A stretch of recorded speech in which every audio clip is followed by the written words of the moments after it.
আল্লাহর দিন কায়েমের জন্য নবীকে গুনাহগার সাব্যস্ত করতে হয়। তাহলে দিন কায়েমের আন্দোলন যদি আপনি করেন, নবীকে গুনাহগার বানাতে যাবেন কেন? দরকারটা কি? তাহলে বোঝা গেল দাল মে কুছ কালা হয়। আপনি দিন কায়েমের আন্দোলন করেন, নবীকে গুনাহগার বলেন কেন? তাহলে বোঝা গেল দাল মে কুছ কালা হয়। আপনি দিন কায়েমের আন্দোলন করবেন, মুহাম্মদুর রাসূলুল্লাহকে দায়িত্ব পালনে ত্রুটি করেছেন বলবেন কেন? দিন কায়েমের জন্য নবীর দায়িত্ব পালনে কি পরিমাণ ত্রুটি করার দরকার? বিষয়টাকে বুঝাতে পারলাম আপনাদেরকে? বুঝে থাকতে বলুন তো, দিন কায়েমের জন্য নবীকে দোষী সাব্যস্ত করা দরকার? দিন পালনের জন্য, দিন কায়েমের জন্য নবীকে গুনাহগার সাব্যস্ত করা দরকার? না শুধু শুধু এগুলি শুধু শুধু নিছক আকীদার ভ্রান্তি, এগুলি দিন কায়েমের কোনো কাজ নয়, বরং এগুলি দিনকে ধ্বংস করার চক্রান্ত। ঠিক বলছেন মনে হয়, অনেকেই বুঝে শুনে বলেন। আমি আরেকটু বলি, তারপরে ঠিক বেঠিক বলবো। নবী যদি দায়িত্ব পালনে ত্রুটি করে থাকেন, তাহলে নবীর কাছ থেকে উম্মতে যা শিখল সেটা পরিপূর্ণতাকে না অপূর্ণতাকে? নবী যদি দায়িত্ব পালনে ত্রুটি করে থাকেন, তাহলে নবীর কাছ থেকে উম্মতে যা পাইল সেটা পূর্ণাঙ্গ না অপূর্ণাঙ্গ? তাহলে আমাদের দিন অপূর্ণাঙ্গ। নবী দায়িত্ব পালনে ত্রুটি করলে আমার দিন কায়েম হলো না দিন উম্মতের কাছে সন্দেহযুক্ত হয়ে গেল? শুধু উম্মতের কাছে নয়, সারা দুনিয়ার মানুষের কাছে এটা একটা প্রমাণ হয়ে গেল যে তোমরাই বলো তোমাদের নবী দায়িত্ব পালনে ত্রুটি করেছেন, কাজেই গ্যারান্টি পাওয়া গেল তোমাদের দিন ত্রুটিপূর্ণ। দিনকে, নবীকে দায়িত্ব পালনে ত্রুটি করেছেন বলে দিনকে ত্রুটিপূর্ণ সাব্যস্ত করার নাম একামতে দিন। দিন কায়েম করা না দিনকে ধ্বংস করা? এটা দিনকে ধ্বংস করার চক্রান্ত, দিন কায়েম করার কাজ নয় নবীকে গুনাহগার সাব্যস্ত করা। সহজ ব্যাপার নয়। আল্লাহ আগেই বলেছিলেন, ওয়া ইল্লাম তাফআল ফামা বাল্লাগতা রিসালাতা। একটি কথাও যদি আমার নাজিলকৃত ওহীর একটি কথাও যদি আমার বান্দাদের কাছে পৌঁছাতে বাকি থাকে আপনার, তাহলে রেসালতের দায়িত্ব পালনে ত্রুটি হয়ে যাবে। যেহেতু আল্লাহ আগের থেকেই সতর্ক করে দিয়েছিলেন, বিদায় হজের অনেক আগের থেকেই আল্লাহ নবীকে এ মর্মে সতর্ক করে দিয়েছিলেন যে আমার দিন এর একটি কথাও যদি আপনার উম্মতকে পৌঁছাতে বাকি থাকে, তাহলে আপনার রেসালতের দায়িত্ব অসম্পন্ন থেকে যাবে। সেই কথা নবীর স্মরণে ছিল বিদায় হজের ভাষণের দিন। তাই নবী বিদায় হজের ভাষণের দিন বলেছিলেন, হাল বাল্লাগতুকুম, আল্লাহর সব কথা, আল্লাহর নাজিলকৃত সব কথা আমি তোমাদের পৌঁছিয়েছি কিনা? সাহাবায়ে কেরাম বলেন পৌঁছিয়েছেন। আল্লাহ বলেন আকমালতু লাকুম দীনাকুম, তোমাদের দিনকে অপূর্ণ রেখে দিলাম না পরিপূর্ণ করে দিলাম? নবীর দায়িত্ব পালনে ত্রুটির কারণে আমাদের দিনটা পরিপূর্ণ হইল, নবী দায়িত্ব পালনে ত্রুটি করার কারণে দিনটা পরিপূর্ণ হইল না ত্রুটি মুক্ত থাকার কারণে দিনটা পরিপূর্ণ হইল? এই জন্য কোরআন উস্তাদের কাছে শিখতে হয়। কোরআন নিজে নিজে শিখে কোরআনের পণ্ডিত হওয়া যায় না। এই ব্যাপারটা আমি অতীতে আপনাদেরকে একাধিকবার বলেছি। আল্লাহ পাক রব্বুল আলামিন নিজে উস্তাদ হয়ে নবীকে কোরআন শিক্ষা দিয়েছেন। এমর্মে এক আয়াতে আল্লাহ বলেন লা তুহাররিক বিহি লিসানাকা লিতাজালা বিহি ইন্না আলাইনা জামআহু ওয়া কুরআনাহু ফাইযা ক্বারানাহু ফাত্তাবি কুরআনাহু সুম্মা ইন্না আলাইনা বায়ানাহু। এর অর্থ হলো, হে রাসূল করিম সাল্লাল্লাহু আলাইহি ওয়াসাল্লাম, আমি যখন আপনার কাছে কোরআন নাযিল করতে থাকি, তাৎক্ষণিকভাবে আপনি তাড়াহুড়া করে জপতে থাকবেন না। কারণ প্রথম এমন হতো, একদিকে আল্লাহ কোরআন নাযিল করতে থাকতেন, অপরদিকে রাসূল তা তাড়াহুড়া করে জপতে থাকতেন। তার কারণ হলো, রাসূলের আশঙ্কা ছিল নাযিল করতে করতে যদি আমি জপে মুখস্থ করতে না পারি, তাহলে যেই শব্দটা আমার মুখস্থ করার বাকি থাকবে সেই শব্দটা আমার উম্মত পাবে কোথায়? এজন্য রাসূল তাড়াহুড়া করে জপতে থাকতেন। আল্লাহ বাধা দিয়ে বলেন, এমনটা করবেন না, আমি নিজ দায়িত্বে আপনার কাছে কোরআন নাজিল করি, নিজ দায়িত্বেই কোরআন আপনাকে স্মরণ রাখাইয়া দেব। আপনার জপে কোরআন মুখস্থ করতে হবে না। কাজেই নাজিল করার সময় জপবেন না, শুধু গভীর মনোযোগে লক্ষ্য রাখবেন। তারপরে আল্লাহ বলেন, সুম্মা ইন্না আলাইনা বায়ানা, অতঃপর আমি আল্লাহ নিজ দায়িত্বে আপনাকে কোরআন শিক্ষা দেব। যে নবীর কাছে কোরআন নাজিল হইল সেই নবীও নিজে নিজেই কোরআন শিখেছেন না আল্লাহ শিক্ষা দিয়েছেন? তাইলে এবার বলুন, যে নবীর কাছে কোরআন নাজিল হইল সেই নবীকেও যদি আল্লাহর পক্ষ থেকে কোরআন শিক্ষা দিতে হয়, তাহলে কোন পণ্ডিতের বাপে নিজে নিজেই কোরআন শিখতে পারে? কোরআন নিজে নিজে শিখার বিষয় নয়, কোরআন উস্তাদের কাছে শিখার বিষয়। বিষয়টা আপনাদের বোঝাতে পারলাম? কোরআন নিজে নিজে শিখার মতো একটা বিদ্যা না উস্তাদের কাছে শিখার মতো? আমি শিখেছি আমার উস্তাদের কাছে, তিনি শিখেছেন তার উস্তাদের কাছে, তিনি তার উস্তাদের কাছে, তিনি তার উস্তাদের কাছে, এভাবে যেতে যেতে যেতে শেষ পর্যন্ত একজন উস্তাদ শিখেছিলেন একজন তাবেঈর কাছে, একজন তাবেঈন কোরআন শিখেছিলেন একজন তাবেঈর কাছে, তাবেঈ কোরআন শিক্ষা করেছিলেন সাহাবায়ে কেরামের কাছে, সাহাবায়ে কেরাম কোরআন শিক্ষা শিখেছিলেন রাসূলের কাছে, রাসূল কোরআন শিখেছিলেন আল্লাহর কাছে, রাসূল কোরআন শিখেছিলেন আল্লাহর কাছে। এই ধারাবাহিকতায় যারা কোরআন শিখে এরা নবী দায়িত্ব পালনে ত্রুটি করেছিলেন বলতে পারে না। ধারাবাহিক এই উস্তাদের এই ধারাবাহিকতায় যারা কোরআন শিখে তারা নবী তার নবুয়তের দায়িত্ব পালনে ত্রুটি করেছিলেন বলতে পারে না। নবী দায়িত্ব পালনে ত্রুটি করলে আল্লাহ বলতেন না যে তোমাদের দিনকে আমি আল্লাহ পরিপূর্ণ করে দিলাম। তো বলতেছিলাম গত বছর 3টা এলেম এর বিস্তারিত বিবরণ দিয়েছি। রাসূল তারপরে বলেছেন এই 3টা এলিমের নাম তোমাদের দিন। এর মধ্যে একটা এলিমের নাম হইল ইলমে আকাইদ। আকাইদ আকীদা শব্দের বহুবচন। কোন এলিমকে বলে? যে এলিম আল্লাহর যে সমস্ত বিধিবিধান শুধুমাত্র অন্তরে বিশ্বাস করতে হয়, কাজে কর্মে পরিণত করার কিছু নাই, এমন এলিম শিখার নাম ইলমে আকাইদ। যেমন নবীদেরকে বেগুনাহ অন্তরে বিশ্বাস করতে হয়, যা কাজ করে দেখাবার মতো কিছু নাই। দ্বিতীয় যে এলেমটা রাসূল উম্মতকে শিক্ষা দিয়েছিলেন সেটা হলো ইলমে ফিকহ। ইলমে ফিকহর সংক্ষিপ্ত ডেফিনেশন হলো আল্লাহর যে সমস্ত বিধিবিধান শুধুমাত্র অন্তরে বিশ্বাস করলে চলে না, শরীরের অঙ্গ প্রত্যঙ্গের দ্বারা, বাহ্যিক অঙ্গ প্রত্যঙ্গের দ্বারা পালন করতে হয়, এমন সব বিধান জানার নাম ইলমে ফিকহ। যেমন ওযুর 4 ফরজ মনে মনে বিশ্বাস করলে উযু হয় না, মুখ ধুইতে হয়, হাত ধুইতে হয়, মাথা মাসে করতে হয়, পা ধুইতে হয়। তাহলে উযু ইলমে আকাইদের বিষয় না ইলমে ফিকহর বিষয়? ইলমে ফিকহর বিষয়। নামাজের 13 ফরজ বিশ্বাস করলে নামাজ হয় না, রুকু সেজদা করতে হয়। তাইলে নামাজ ইলমে আকাইদের বিষয় না ইলমে ফিকহর বিষয়? এই হলো ইলমে ফিকহর পরিচয়। তারপরে রাসূল করিম সাল্লাল্লাহু আলাইহি ওয়াসাল্লাম সেই হাদিসে জিবরিলে উম্মতকে ইলমে তাজকিয়া শিক্ষা দিয়েছেন।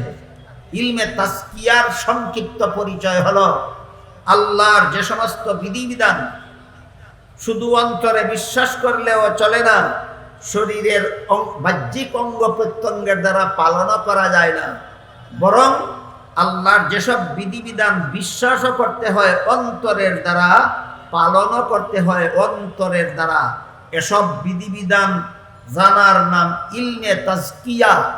এর 3 নাম। এক নাম হলো ইলমে তাজকিয়া, আরেক নাম হলো ইলমুল ইহসান, আরেক নাম হলো ইলমে তাসাব্বুফ। এই 3 নাম।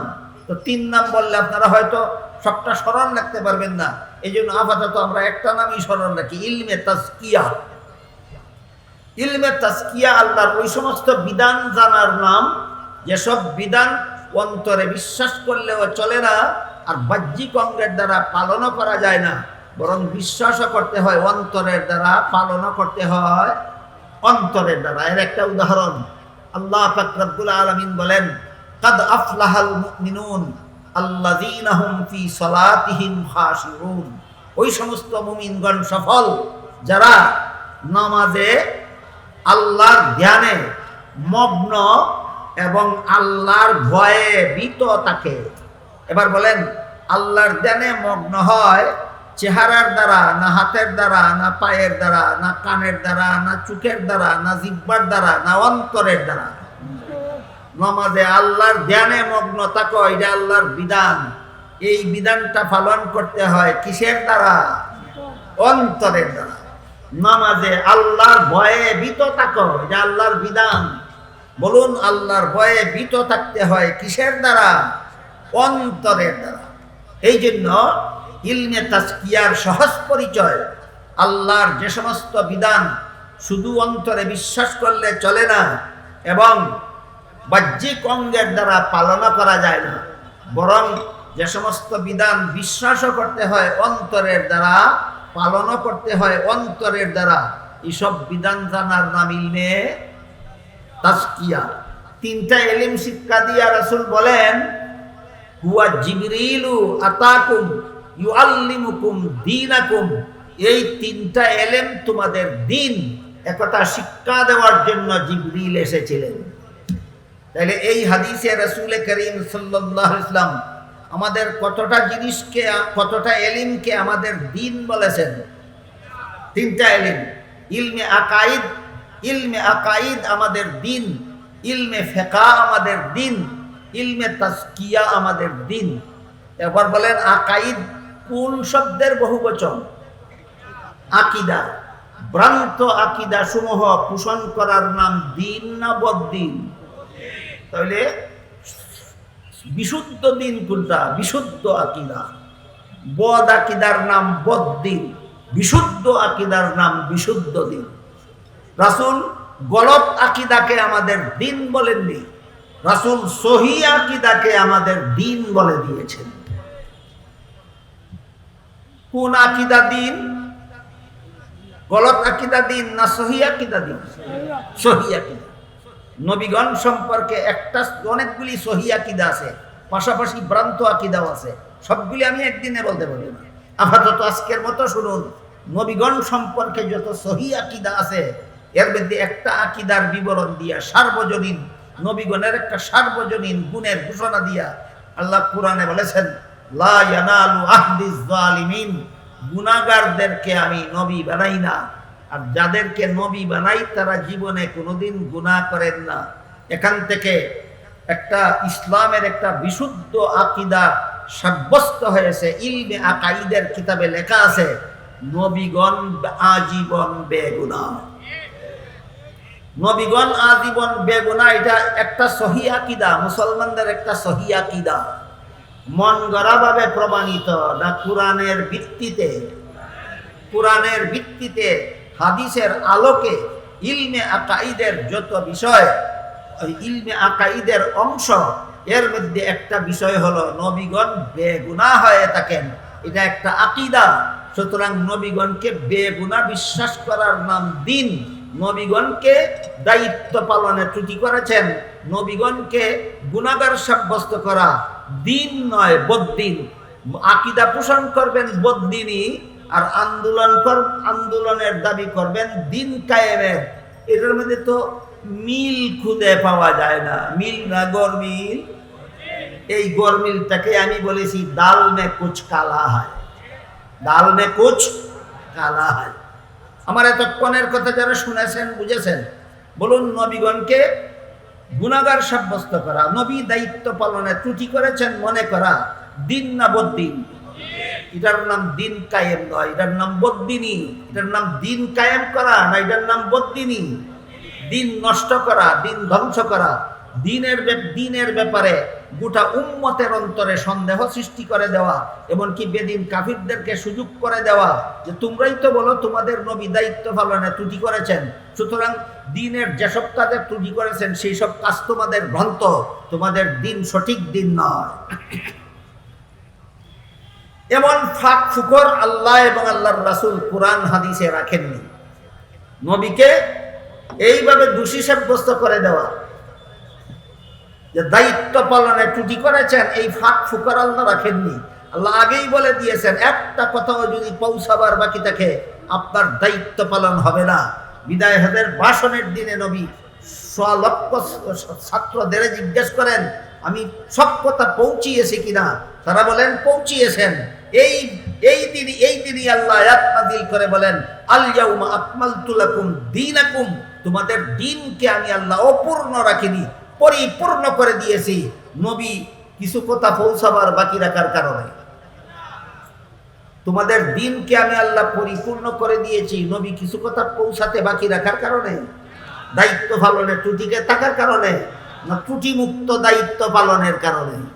ত্রুটি মুক্ত দায়িত্ব পালনের কারণে। আমার মনে আছে গত বছর এই ব্যাপারে বিস্তারিত আলোচনা হয়েছে। এর মধ্যে একটা অংশ এই বছর আবার আপনাদেরকে স্মরণ করিয়ে দিচ্ছি। সেটা হলো, যারা যারা বিভিন্ন নবীগণকে বিভিন্ন অজুহাতে গুনাহগার সাব্যস্ত করে, এই সমস্ত নবীগণের এক নম্বরে রয়েছেন হযরত আদম আলাইহিস সালাম। যত নবীকে যত মানুষের গুনাহগার সাব্যস্ত করে, এদের মধ্যে এক নম্বরে রয়েছেন কে? হযরত আদম আলাইহিস সালাম। হযরত আদম আলাইহিস সালামের গুনাহটা কি ছিল? তারা বলে থাকেন, জান্নাতে নিষিদ্ধ গাছের ফল খাওয়া ছিল আদমের গুনাহ। জান্নাতে নিষিদ্ধ গাছের ফল খাওয়া আদমের গুনাহ ছিল। এই কথাটা আমি লিখিত আকারে, পুস্তক আকারে পেয়েছি খ্রিস্টানদের মতবাদে। আমি গত বছর বলেছি, বাংলাদেশে খ্রিস্ট ধর্ম প্রচারকারী একটা সংগঠন আছে, এর নাম খ্রিস্টান মিশনারি বাংলাদেশ। তাদের পক্ষ থেকে যত বই, পুস্তক, পুস্তিকা, প্রচারপত্র প্রকাশিত হচ্ছে, এর মধ্যে একটা প্রকাশিত বইয়ের নাম কুরআনের আলোকে বেহেশতে যাওয়ার পথ। এই বইয়ে খ্রিস্টানেরা লিখেছে, প্রথম নবী আদম প্রথম পাপিষ্ট। কি ছিল পাপিষ্ট আদমের পাপ? সেই বইয়ে খ্রিস্টানেরা লিখেছে, জান্নাতে নিষিদ্ধ গাছের ফল খাওয়া ছিল আদমের পাপ। তারপরে 2 নম্বর যে কথাটা তাদের বইয়ে লিখেছে সেটা হলো, পাপিষ্ট আদমের বংশে যত নবী জন্মগ্রহণ করেছে সবগুলি জন্মগত পাপিষ্ট। কি ছিল অন্য নবীর পাপ? জবাবে লেখে, পাপিষ্ট আদমের বংশে জন্ম হওয়াটাই অন্য নবীর পাপ। এমন গাঞ্জাকুরি কথাও কি ধর্ম হতে পারে? বলেন তো, কোন জন্মগ্রহণকারী নিজের ইচ্ছায় জন্ম হয় না আল্লাহর ইচ্ছা? তাহলে জন্ম হওয়া যদি পাপ হয়, জন্মগ্রহণকারীর পাপ হবে না যে জন্ম দিল তার পাপ? তাহলে খ্রিস্টানদের এই মতবাদে নবী পাপিষ্ট সাব্যস্ত হয় না স্বয়ং আল্লাহকে পাপিষ্ট বলে? আল্লাহকে পাপিষ্ট বলে। এই জন্য আমি বলি যে গাঞ্জাকুরি কথা, এগুলি ধর্মের কথা নয়। খ্রিস্টানদের 3 নম্বর ধর্মের নামে 3 নম্বর গাঞ্জাকুরি কথা হলো, শেষ পর্যন্ত আল্লাহ পাক রব্বুল আলামিন একজন নবীকে নিষ্পাপ বানাবার জন্য পাপিষ্ট আদমের বংশে জন্ম না দিয়া নিজের ঔরসে জন্ম দিলেন। ইনি হলেন হযরত ঈসা আলাইহিস সালাম। এই একজন নবী হয়ে গেল বেগুনাহ। ইনি বেগুনাহ রইলেন কিভাবে? পাপিষ্ট আদমের বংশে জন্ম না হইয়া আল্লাহর ঘরে জন্ম হওয়ার কারণে। কাহিনী বুঝে থাকলে, খ্রিস্টানদের লিখিত পুস্তকের বিবরণ বুঝে থাকলে বলুন, আদমকে নিষিদ্ধ গাছের ফল খাওয়ার কারণে পাপিষ্ট সাব্যস্ত করা, এটা ইসলামের সহি আকীদা না খ্রিস্টানদের ভ্রান্ত আকীদা? এর ফলে যদি আপনি খুঁজে পান না আপনার আকীদার দোষটা কোথায়, তাহলে আপনার খুঁজে পাওয়াবে কে? আপনার চোখটা খুলে দেওয়ার জন্য আমরা শুধু আল্লাহর কাছে দোয়া করতে পারি, দোয়া করতে থাকি। আল্লাহ যেন আপনার চোখটা খুলে দেন, যে আদমকে নিষিদ্ধ গাছের ফল খাওয়ার জন্য আদমকে পাপিষ্ঠ সাব্যস্ত করা। আর এই কথা বিশ্বাস করার পরেও যদি আপনি খুঁজে পান না আপনার আকীদার দোষ কোথায়, তাহলে আমি দোয়া করি আল্লাহ যেন আপনার চোখটা খুলে দেন, দেখতে পারেন আপনার আকীদার দোষটা কোথায়।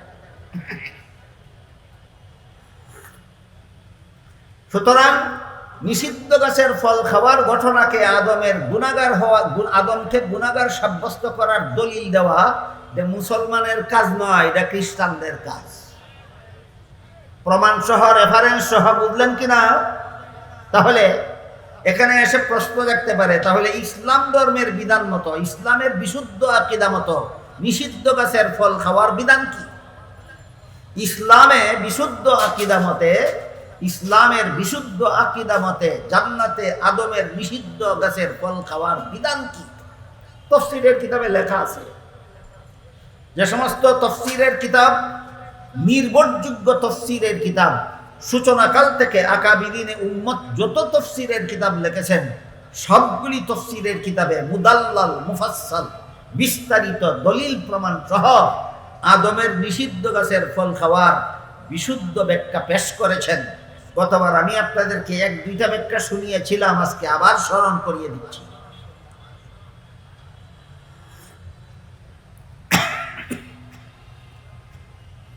মানুষের কোনো কাজে সওয়াব হয়, কোনো কাজে গুনাহ হয় দুনিয়ার জীবনে।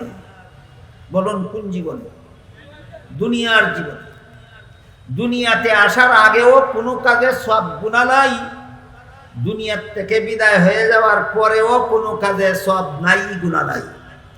এবার বলেন, মানুষের কোনো কাজে সওয়াব হয়, কোনো কাজে গুনাহ হয় কোন জীবনে? দুনিয়ার জীবনে। দুনিয়াতে আসার আগেও কোনো কাজে সওয়াব নাই, গুনাহ নাই, দুনিয়ার থেকে বিদায় হওয়ার পরেও কোনো কাজে সওয়াব নাই, গুনাহ নাই। এবার বলুন, আদম নিষিদ্ধ গাছের ফল খেয়েছিলেন কোন জীবনে? জান্নাতি জীবনে। কোন জীবনে? দুনিয়াতে আসার পরে না দুনিয়াতে আসার আগে? এর সাথে সওয়াবেরও কোনো সম্পর্ক নাই, এর সাথে গুনাহরও কোনো সম্পর্ক নাই। সুতরাং খ্রিস্টানদের নিষিদ্ধ গাছের ফল খাওয়াকে গুনাহ হওয়ার দলিল সাব্যস্ত করা বাতিল, বাতিল, বাতিল। তারপরে দেখুন, দুনিয়াতে আসার পরেও আল্লাহর আদেশ নিষেধ যদি ভুলবশত লঙ্ঘন করে তাহলে দুনিয়াতেও গুনাহ নাই। দুনিয়াতেও যদি ভুলবশত আল্লাহর নিষেধ লঙ্ঘন করে ফেলে, আল্লাহর আদেশ লঙ্ঘন করে ফেলে, দুনিয়াতেও গুনাহ নাই। এর বাস্তব উদাহরণ হলো রমজান মাসের দিনের বেলায় রোজাদারকে আল্লাহ খানা পিনা করতে নিষেধ করেছেন। করেছেন কিনা? আপনারাই বলুন, কোন রোজাদার যদি রমজান শরীফের দিনের বেলায় নিজের রোজার কথা ভুলে গিয়ে খানা পিনা করেই ফেলে, কোন রোজাদার যদি দিনের বেলায় রোজার কথা ভুলে গিয়ে খানা পিনা করেই ফেলে, কি পরিমাণ গুনাহ হয়? তাহলে কেন গুনাহ হলো না? ভুলে গিয়ে। আল্লাহ আদম সম্পর্কে বলেন, নাসিয়া আদম, আদম ভুলে গিয়ে নিষিদ্ধ গাছের ফল খেলো।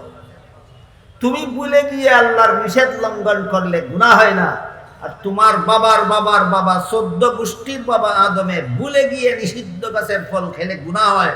তুই বেটা কোরআন শিখছস কার কাছে আর নবী চিনছস কার কাছে?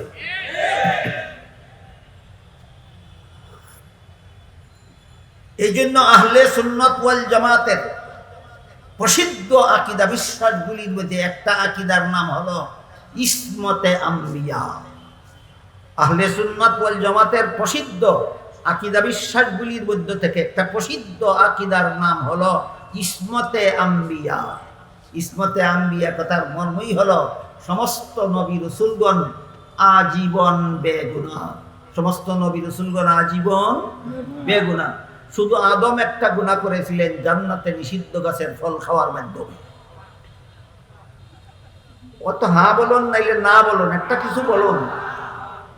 আদম একটা গুনাহ করেছিলেন না? মোটেও না, মোটেও না। আহলে সুন্নাত ওয়াল জামাতের প্রসিদ্ধ এবং বিশুদ্ধ আকীদা সমূহের মধ্যে একটা আকীদার শিরু, একটা আকীদার পারিভাষিক শব্দ হলো ইসমতে আম্বিয়া। আরেকটা প্রসিদ্ধ আকীদার নাম আদালতে সাহাবা। আহলে সুন্নাত ওয়াল জামাতের আরেকটা প্রসিদ্ধ সহিহ আকীদার নাম আদালতে সাহাবা। এর অর্থ হইল রাসূলের সমস্ত সাহাবাগণ নিষ্ঠাবান, কুচক্রী একজন সাহাবীও নেই। নবীর সাহাবাগণের মধ্যে কোনো একজন সাহাবী কুচক্রী নাই। সমস্ত সাহাবা নিষ্ঠাবান, সমস্ত সাহাবা নিষ্ঠাবান। এই জন্য এক হাদিসে উল্লেখ আছে, রাসূল করিম সাল্লাল্লাহু আলাইহি ওয়াসাল্লাম বলেন, ইযা রাআইতুমুল্লাযীনা ইয়াসুব্বুনা আসহাবি ফাকুলু লানাতুল্লাহি আলা শাররিকুম। এর অর্থ হলো, হে আমার উম্মত মুসলমানেরা, তোমরা যখন ওই সমস্ত লোকদের দেখতে পাবে যারা আমার সাহাবাদের সমালোচনা করে, তাদেরকে বলে দিও আমার সাহাবা সমালোচকদের উপর আল্লাহর লানত। সাহাবা সমালোচকদের উপর আল্লাহর লানত। এখানে এসে আপনি বলতে পারেন, কেন সাহাবারা কি কোনো গুনাহ করেননি? গুনাহ করেননি মেনে নিলাম, নবীগণ গুনাহ করেননি। সাহাবাগণ কি কোনো গুনাহ করেননি? যদি করে থাকেন তাহলে সাহাবা গুনাহ করেছিলেন, এটাই তো একটা সমালোচনা, হারাম হবে কেন?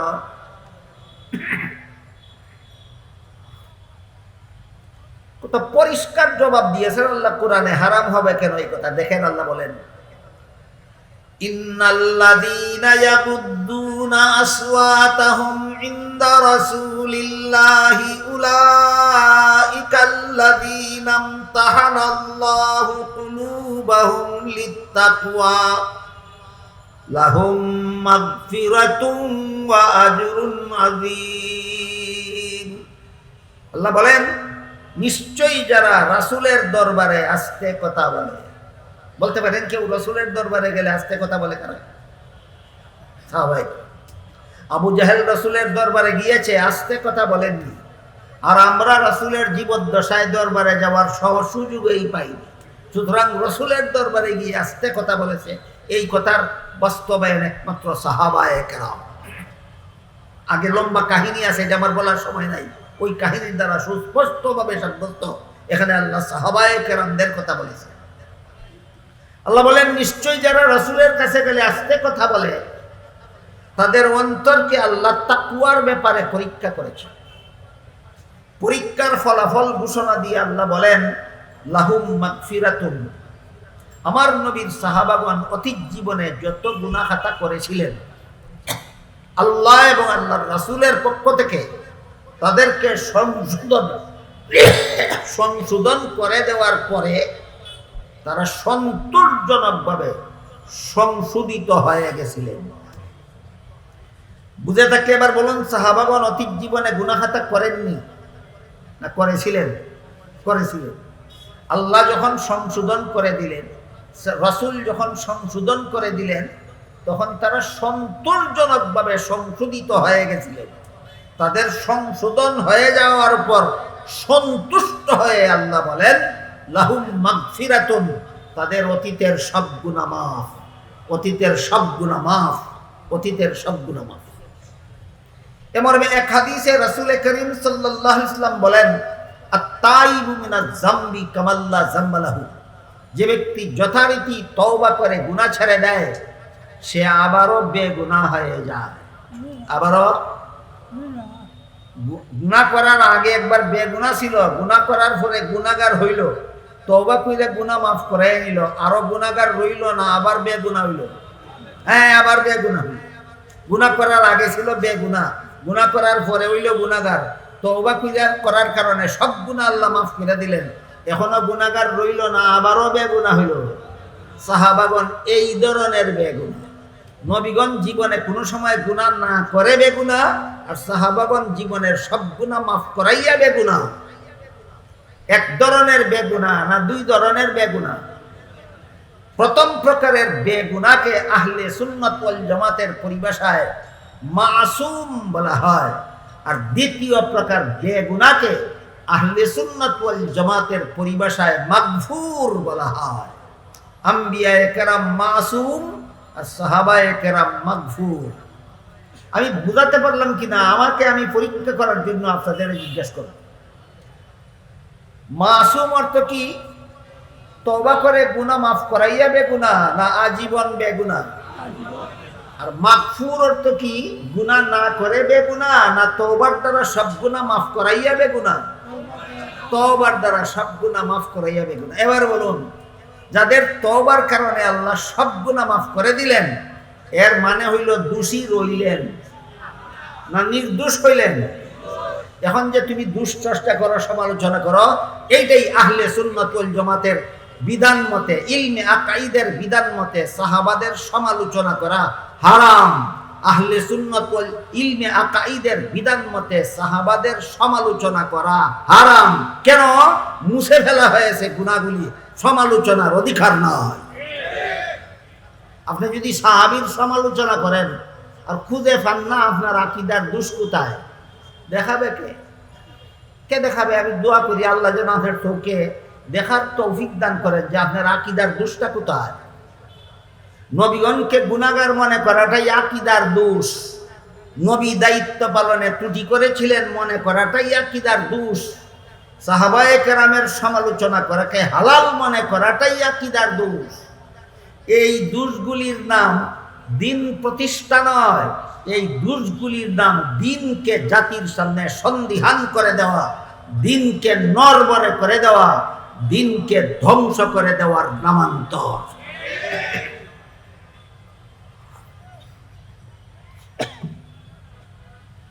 তাই বিদায় হজের ভাষণের সময় রাসূল করিম সাল্লাল্লাহু আলাইহি ওয়াসাল্লাম নিজেও দাবি করলেন, আল্লাহর দেওয়া দায়িত্ব আমি পুরাপুরি পালন করেছি।